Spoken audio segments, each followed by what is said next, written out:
Yeah. Same concert, like. How you doing, baby? She said, I love you. I said, I love you back. And you. Oh, he got off. Yeah. And you. Even if you're a little sex worker. This one right here might have just flipped the whole game. 50 Cent didn't just clap back at Diddy. He might have actually blocked Diddy's presidential pardon from Donald Trump. The way this all came out, between Trump's press comments, leaked letters, and 50 Cent's savage posts, has the feds scratching their heads, wondering who's playing who. Before you think this is just another celebrity beef, I'm telling you this one's tied to politics, power, and prison deals. We're talking about Diddy, a man who once bragged that he owns the culture, now begging the same president he once called a racist white man for mercy. And trust me, 50 Cent made sure Trump didn't forget a single insult. Stick with me, because the leaks that came out after this have the feds shook and might explain why Diddy's prison fate just took a nasty turn. Everything started when Trump shocked reporters by casually saying, "I call him Puff Daddy. He has asked me for a pardon." I have a lot of people have asked me for pardons. I call him Puff Daddy has asked me for a pardon. But she was convicted of child sex trafficking. Yeah, I mean, I'm going to have to take a look at it. I'd have to ask DOJ. I didn't know they rejected it. I didn't know she was even asking for it, frankly. That one line sent social media into chaos. People were like, wait, Diddy's out here begging Trump for help? Now keep in mind, this came right after Diddy got slapped with a 4-year federal sentence under the Mann Act, plus a $500,000 fine over what prosecutors called freak-off trafficking violations. Court filings showed. Diddy's lawyer even begged Judge Aaron Subramanian to recommend Fort Dix, a low-security New Jersey prison, to address issues and maximize family visitation. So when Trump said he might consider helping, Diddy probably thought he had a shot. But then came 50 Cent, and that whole pardon dream went up in smoke. Cent hopped on Instagram with the receipts. He shared Trump's clip and wrote, "Diddy said some really bad things about Trump. I'll reach out so he knows how I feel about this guy." Then he doubled down, posting a screenshot from Billboard that claimed he was nuking Diddy's pardon chances. He captioned it, "I didn't say I'd nuke anything. I just said I'll make sure Trump's aware. That was code for, I got you blocked, buddy." He even posted old footage of Diddy on Revolt, yelling, "White men like Trump need to be banished." White men like Trump need to be banished. 50 Cent knew exactly what he was doing, feeding Trump the ammo to turn against Diddy. Because if there's one thing Trump hates more than losing, it's disrespect, and 50 made sure those words echoed all the way to Mar-a-Lago. A few days later, Newsmax aired a wild exchange. Sean Diddy Combs, would you consider pardoning him? Trump, well, he was essentially, I guess, sort of half innocent. I was friendly with him. Seemed like a nice guy. Sean Diddy Combs, Right. would you consider pardoning him? Well, he was essentially, I guess, sort of half innocent. Yes. I don't know what they do. He's still in jail or something, but Yeah. probably, you know, I was very friendly with him. I got along with him great. And seemed like a nice guy. I didn't know him well. That half-innocent line had everyone side-eyeing. It's like Trump wanted to help, but 50's reminder posts were still ringing in his ears.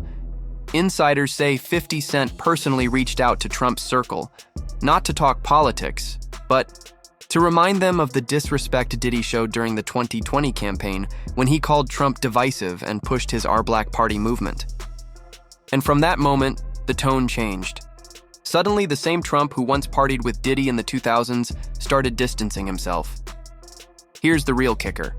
People close to the case believe this wasn't just about revenge, it was strategic. 50 Cent has been developing a Netflix docuseries about Diddy's criminal allegations, with profits allegedly going to victims. If Diddy got pardoned, that narrative, and the potential streaming deal, would crumble. According to inside sources, the docuseries is already halfway through production, focusing on trafficking claims, industry cover-ups, and federal leaks. So when 50 Cent blocked the pardon, it wasn't just a flex. It protected his entire project. Plus, it gave him leverage over Trump's MAGA base, who already see 50 as a voice of truth after his comments about Hollywood corruption. Now here's where it gets dark. Just days after Trump's half-innocent remark, an internal memo leaked reportedly from within the Bureau of Prisons, hinting that Diddy's communications were being monitored due to high-level political interference. Multiple outlets confirmed that Diddy's prison phone logs were flagged for mentions of pardon, Trump, and Curtis. Yeah, Curtis Jackson. Sources claim someone in Diddy's circle tried to reach Trump directly through a Florida lobbyist. But after 50's posts went viral, that line of communication went cold overnight. That's why insiders believe 50 Cent didn't just expose Diddy, he made Trump walk away entirely. Now the feds are reportedly reviewing whether anyone tried unauthorized contact with federal officials to influence Diddy's sentence. If that's true, it could stack obstruction of justice on top of everything else. Look, 50 and Diddy have been at each other's throats for years over business, women, and power. But lately, 50's mission feels deeper. He's been going after what he calls the Hollywood Circle of Silence. He's dragged Oprah, Clive Davis, and even Jay-Z into his interviews, hinting at bigger names behind the curtain. So when Trump dangled a possible pardon, 50 saw it as his chance to expose corruption at the highest level, the kind of backdoor deal that lets powerful men dodge accountability. Remember, Diddy's facing not just trafficking probes, but also IRS fraud and money laundering investigations tied to his business empire. Blocking that pardon wasn't just petty, it was personal justice wrapped in strategy. Since the pardon, story broke. Revolt TV execs reportedly began distancing themselves from Diddy's brand, and several Ciroc partners pulled promotional content. According to Forbes Insider League, at least $18 million in brand deals are on hold pending federal outcomes. Even wilder, insiders say Diddy's lawyers tried to spin Trump's half-innocent quote as proof of redemption, but Trump's team never followed up. Meanwhile, 50 Cent's posts kept coming, like the one where he rocked a free Diddy shirt just to mock the whole situation. Fans flooded the comments. 50 ain't letting Diddy breathe.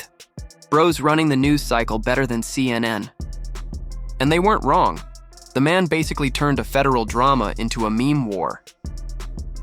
According to court insiders, the feds are now widening their net. They're reportedly investigating how Diddy's legal team accessed certain political contacts in Florida, including emails and call records between a lobbyist tied to Trump's 2028 campaign and one of Diddy's former execs. If those messages show even a whiff of bribery or quid pro quo, this pardon talk could become a whole new federal case. This isn't just celebrity gossip anymore. If verified, it's political tampering. So yeah, what started as an Instagram joke might have just triggered a government audit. What's wild is how calculated 50 Cent's moves have become. He's using the same media power Diddy once used against rivals, flipping it right back at him. Every time Diddy trends for the wrong reason, 50's brand grows stronger. His shows, like Power Book 2, BMF, and Hip Hop Homicides, are already dominating streaming. By aligning himself with Trump, even temporarily, 50 Cent positioned himself as both an insider and a disruptor, dangerous for people in power because he can move effortlessly between political and entertainment worlds. You might laugh when he trolls, but behind that humor is real strategy. 50 Cent's been documenting Diddy's downfall like a prosecutor with a camera. So what now? If Diddy's legal team can't repair his relationship with Trump, that pardon window's slammed shut. His best-case scenario is a transfer to Fort Dix for rehab, but that's up to the Bureau of Prisons, not Trump. Meanwhile, 50's reportedly been meeting with producers to fast-track his docuseries. Insiders say the new working title is The Fall of Puff Empire.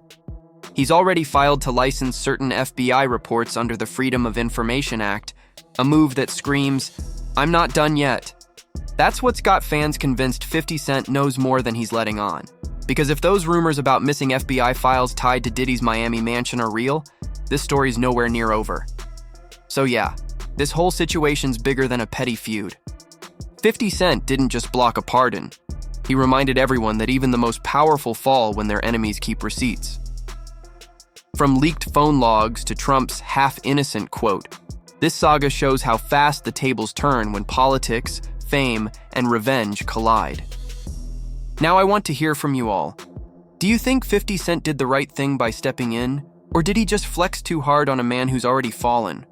Drop your thoughts in the comments, hit that like button if you're keeping up with the Diddy Saga and make sure you're subscribed, because the next leaks coming out of this case might just change everything we thought we knew about the hip-hop power game. Till next time, stay sharp, stay tuned.